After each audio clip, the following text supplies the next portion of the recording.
अपने आत्माओं, यहां पे हमने सबसे पहले जो हमने सोचने की जो बात है ना, क्योंकि देखो हम हैं भगत,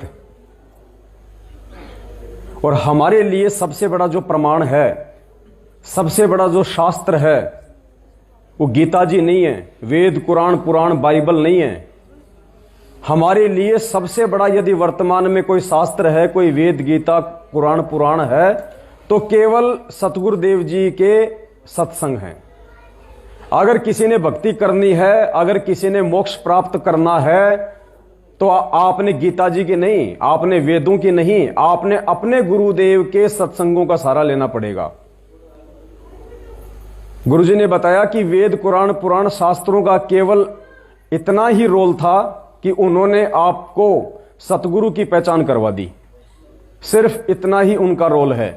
बाकी वेदों में परमात्मा नहीं है, गीता जी में परमात्मा नहीं है। अगर होता तो दुनिया कब का निकाल लेती। वेदों में, गीता में, इन धर्मशास्त्रों में केवल उस तत्वदर्शी संत की पहचान बताई है, उसकी प्राप्ति नहीं बताई, उसकी पहचान बताई है। और वो पहचान भी पूज्य गुरुदेव जी ने आके ही करवाई, वरना इस दुनिया में कोई उनकी पहचान करने में भी सक्षम नहीं। तो हमारे लिए सबसे बड़ा यदि कोई शास्त्र है, सबसे बड़ा यदि कोई प्रमाण है, तो केवल हमारे गुरुदेव के सत्संग है, हमारे गुरुदेव के द्वारा लिखित पुस्तकें हैं। अगर हमने यकीन करना है तो हमने उन्हीं पे करना होगा, अन्यथा दूसरा कोई आधार इस परमात्मा की प्राप्ति का नहीं है।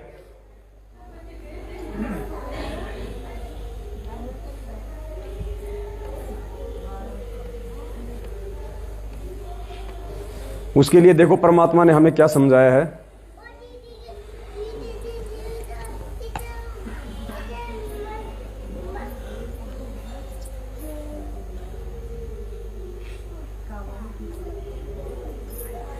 ये सत्संग सुनो परमात्मा का। मालिक ने हमें एक सत्संग के माध्यम से समझाया है, एक भगत का उदाहरण देके।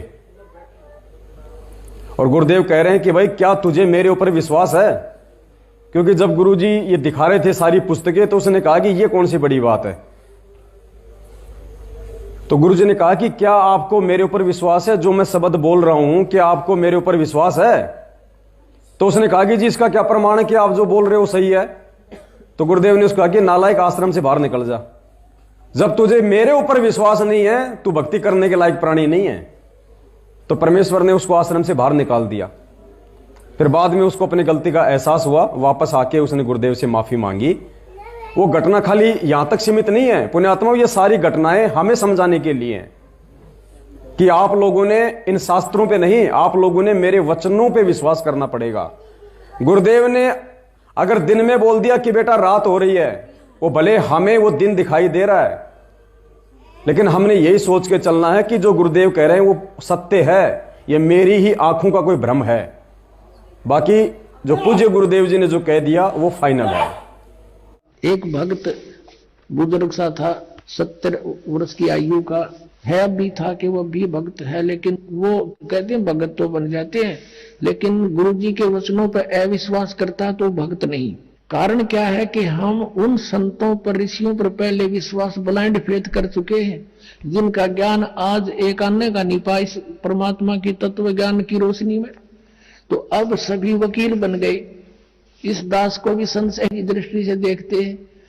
पुणात्मा ये अपना नोट कर लेना, किसी भी कोने में, हृदय के में, दास जो वचन बोलेगा उसने 100 तो लिए पक्के पाओगे। आपने भूल के भी ये नहीं सोचना चाहिए कि ऐसे कैसे यहां नहीं हो सकता, ऐसा नहीं हो सकता।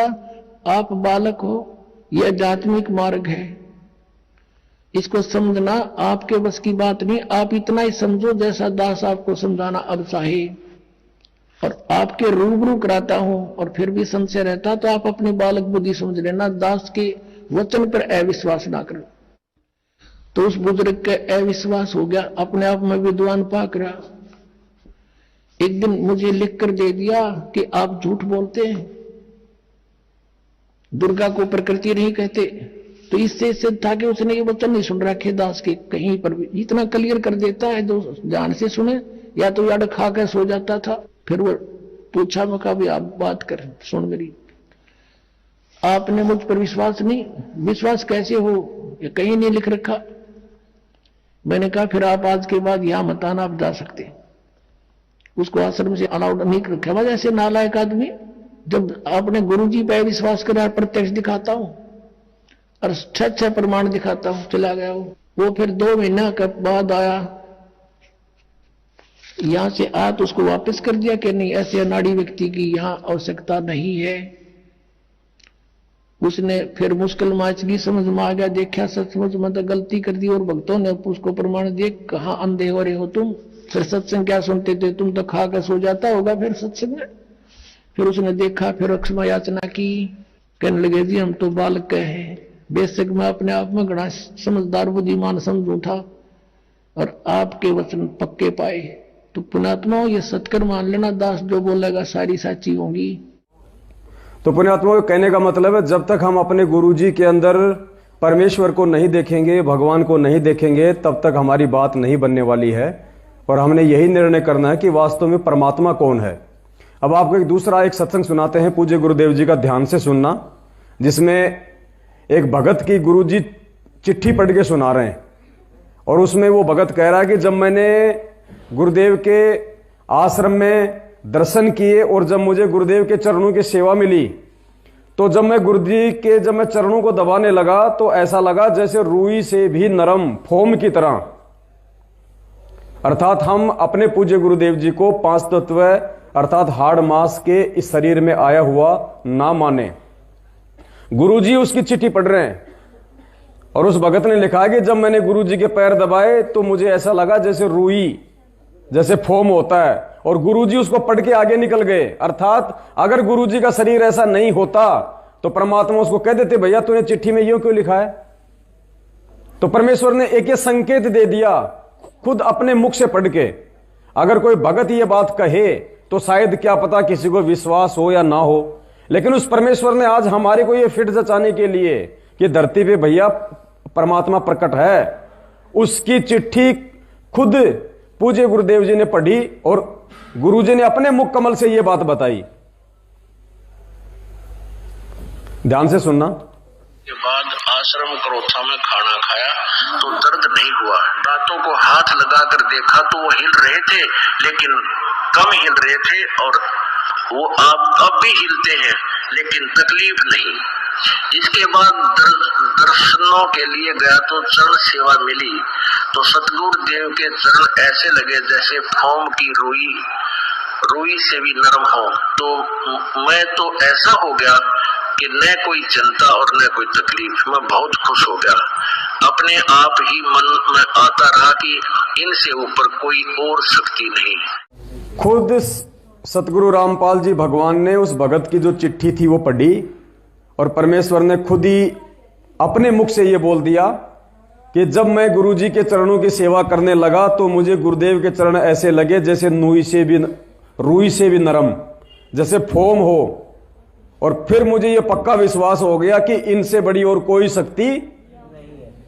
अब देखो, गुरुजी सीधे सीधे शब्दों में यह बात नहीं कहेंगे कि 650 साल पहले वाला वो कबीर मैं ही हूं। अब यह संकेत दे दिया परमात्मा ने, यही संकेत हैं और कोई संकेत नहीं मिलेगा। यही है वो पॉइंट जिसके आधार से हमने ये समझना पड़ेगा कि कौन है आज इस धरती पे। और जब तक हमारे को इतना विश्वास नहीं होगा पुण्यात्मों, बात नहीं बनेगी। जब तक हम 2 नाव की सवारी करेंगे हमारी बात नहीं बनेगी।